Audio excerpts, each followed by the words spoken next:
नमस्कार, आप देख रहे हैं न्यूज 4 नेशन और मैं हूं प्रियदर्शन। रुपौली में आज विधानसभा के उपचुनाव हो रहे हैं। उपचुनाव में शाम 4 बजते मतदान का नया रिकॉर्ड बन चुका है। जी हां, रुपौली में शाम 4 बजे तक जो मतदान हुआ है उसमें 45% मतदाताओं ने इस उपचुनाव में अपने मताधिकार का प्रयोग कर लिया है। और चाहे राजद की बीमा भारती हो या फिर जदयू के कलाधर मंडल हो या फिर पूर्व विधायक निर्दलीय प्रत्याशी के तौर पे चुनाव मैदान में उतरे शंकर सिंह हो या चुनाव मैदान में उतरे कुल 11 प्रत्याशी हों, इन सब की किस्मत का फैसला आज रुपौली की जनता कर रहे हैं। वहां के मतदाता सुबह 7 बजे से ही मतदान केंद्रों पर लगातार मतदान को लेकर के कतारबद्ध हैं और लगातार मतदान का प्रतिशत हर बढ़ते घंटे के साथ मतदान भी बढ़ रहा है। तो ऐसे में शाम 4 बजे तक की जो अब तक चुनाव आयोग के जो आंकड़े आए हैं, चुनाव आयोग के आंकड़ों के अनुसार शाम 4 बजे तक 45% मतदान रुपौली में हो चुका है। और अभी भी मतदान के जो अंतिम के घंटे शेष हैं, उस घंटे में कुछ जगहों पर मतदाताओं की कतार देखने को मिल रही है।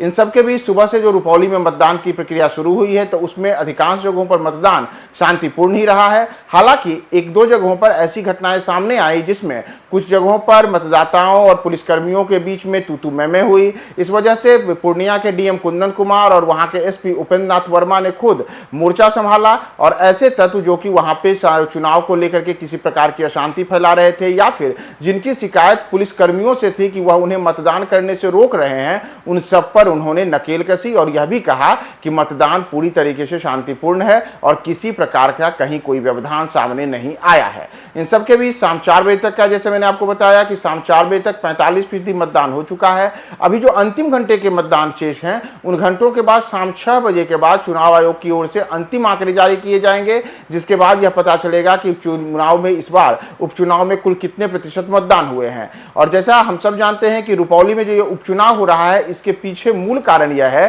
कि रुपौली से 5 बार की विधायक रही बीमा भारती ने इस बार लोकसभा चुनावों के ठीक पहले जदयू से इस्तीफा दे दिया था और साथ ही साथ उन्होंने अपनी विधायकी भी छोड़ दी थी। इस वजह से अब रुपौली में उपचुनाव हो रहे हैं। बीमा भारती ने लोकसभा चुनाव के दौरान जदयू छोड़ करके राजद ज्वाइन किया और उन्होंने पूर्णिया संसदीय क्षेत्र से लोकसभा का चुनाव लड़ा, लेकिन उस पूर्णिया में उन्हें निर्दलीय प्रत्याशी पप्पू यादव से हार का सामना करना पड़ा। और न केवल हार का सामना करना पड़ा बल्कि पप्पू यादव और जदयू के संतोष कुशवाहा के मुकाबले बीमा भारती पूर्णिया में तीसरे नंबर पर आई थी। लेकिन चुनाव खत्म होने के बाद ही सियासी समीकरण भी बदल चुके हैं और कुछ दिनों पहले ही जहां बीमा भारती पप्पू यादव को लेकर के मंच से लगातार कई तरीके की बातें कर रही थी, उन पर आक्रामक थी, वही बीमा भारती अब पप्पू यादव के समर्थन के साथ रुपौली के चुनाव मैदान में उतरी हुई हैं। पप्पू यादव ने उन्हें रुपौली में समर्थन करने की घोषणा की थी और आज भी पप्पू यादव ने ये बातें कही हैं कि रुपौली में बीमा भारती की जीत सुनिश्चित करने के लिए वह लगातार प्रयासरत थे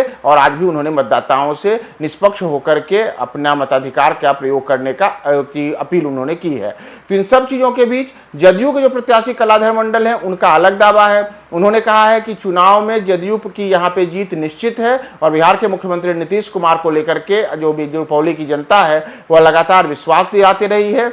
यहां तक कि लोकसभा चुनाव के दौरान भी पूर्णिया में के संसदीय क्षेत्र से भले ही पप्पू यादव चुनाव जीत गए हों, लेकिन रुपौली में जदयू प्रत्याशी संतोष कुशवाहा ने पप्पू यादव के मुकाबले 25,000 से ज्यादा वोट हासिल किए थे। तो ऐसे में जैसा लोकसभा के चुनाव के दौरान रुपौली में जदयू प्रत्याशी को बढ़त हासिल हुई थी, उसी तरीके से इस बार भी कलाधर मंडल का दावा है कि जदयू प्रत्याशी के तौर पर उनकी जीत होगी और वहां पे जदयू का तीर निशाने पे लगेगा। लेकिन जैसा हमने आपको बताया कि पूर्व विधायक शंकर सिंह भी निर्दलीय प्रत्याशी के तौर पे चुनाव मैदान में उतरे हुए हैं, वह भी अपनी ओर से दावा कर रहे हैं। और इन तमाम दावों के बीच अब जमीनी हकीकत क्या है और जनता किसके जीत को सुनिश्चित करती है, इस पर अगले 2 घंटे के बाद तय हो जाएगा, जब मतदाता अपने मताधिकार का प्रयोग समाप्त कर लेंगे और उसके बाद 13 जुलाई को चुनाव परिणाम आएगा। तो तमाम अपडेट्स के लिए रुपौली विधानसभा क्षेत्र से आप हमारे साथ बने रहें न्यूज 4 नेशन के साथ।